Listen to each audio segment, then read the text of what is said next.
Hi there, I'm Timothy Linsdale, video producer and a Christian. Putting on my politics hat, I guess today, a civics cap. Civics cap would be better. Keeping an eye on what's going on at the border.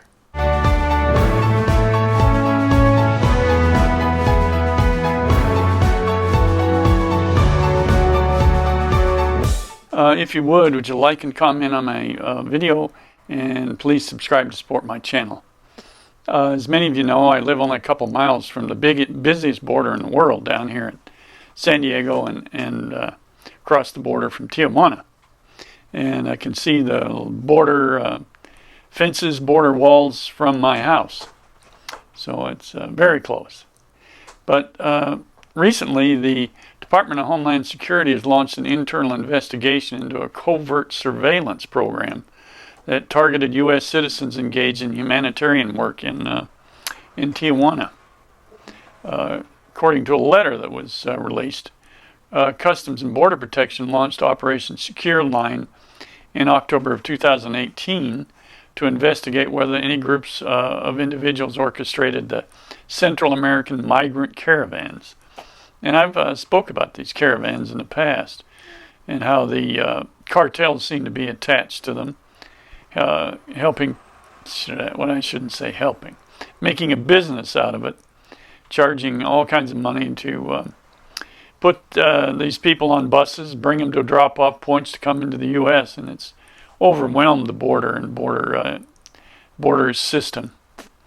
I did see when I first started seeing some of this caravan stuff, there was a group out of Chicago that were going all the way down to the border between Mexico and Central America to see what was going on, and even assisting people in traveling and getting up this way. So whether they instigated such things, I don't know about that. I do know a pastor that does work in Tijuana. I hadn't heard anything from him about such things going on. But during investigation, agents tracked the movements of almost 60 journalists, lawyers, and humanitarian workers, placed them on a secret watch list. I've talked a little bit about lawyers going down there trying to figure out how they would help people trying to cross. From what I understand from people I've spoken to at Customs, a lawyer can't go into the immigration court, but of course they can counsel people as much as they want to. They all had issues, though, if they were American, crossing the border, and what issues that would be if they were trying to help people down there. The Department of Homeland Security Acting Inspector General Jennifer Costello told legislators that her office was investigating the surveillance program in a letter dated in July of last year, but released publicly Thursday by a group of Democratic senators. We can see that's getting a bit political. A multidisciplinary team of Office of Inspector General Criminal Investigators, Program Analysis, and Attorneys is conducting the investigation of this list of related issues, which will culminate in a final report, Costello wrote. Now, she said her team will determine why federal agents created the watch list, what they used it for, and what happened to the people named in it. Additionally, Costello mentioned that the investigation is evaluate whether Customs and Border Protection action complies with federal law. I haven't heard anything from my connections in Customs, but there's always something going down here when you see the vast numbers of people pouring up out of Central America. Besides their difficult situation, whatever it may be down there, something has contributed to this. The cartels have, in essence, found a way to turn into a travel agency, and people feel, well, they're not going to just let people starve and die on the side of the road, so they're down there helping them. Now, whether they're involved in encouraging this or helping people to do this, I don't know. But the Trump administration is forcing people back into Mexico, forcing Mexico to deal with this issue. And what pressure Mexico can put on Central America besides the U.S., I don't know. But when it gets bad enough, they're bound to do something. because it's really been bothering Mexicans too, because it affects their income. They've run out of money in helping agencies to help these migrants all lined up on the border. It's a pretty big mess. Protocol for following these incidents collect evidence that might be needed for future legal actions and determine if the event was orchestrated. Customs and Border Patrol and law enforcement partners evaluate these incidents. Now, following all leads garnered from information collected, conduct interviews, investigations, and the whole thing.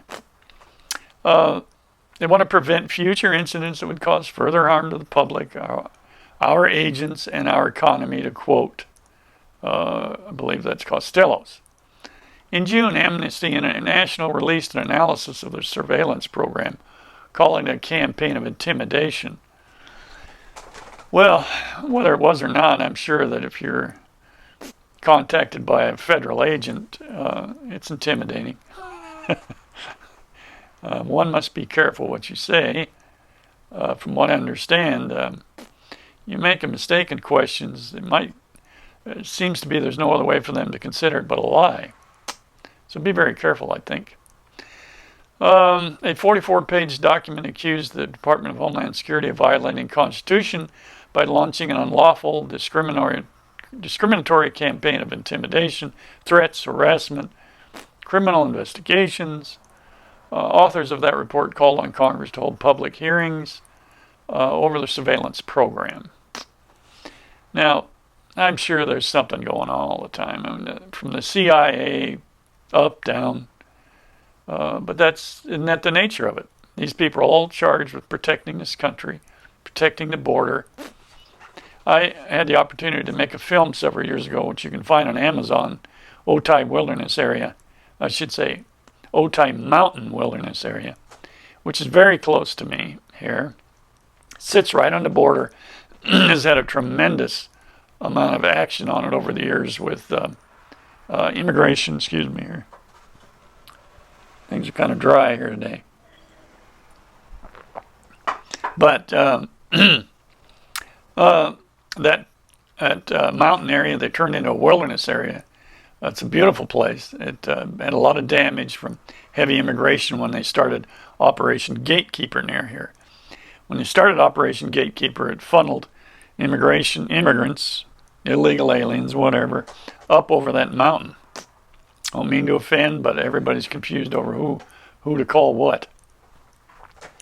On Thursday, Amnesty International called investigation a positive development and specifically lauded the news that the investigation's findings will be made public. Okay. They said they're very glad to hear this, said Brian Griffey, regional researcher for Amnesty.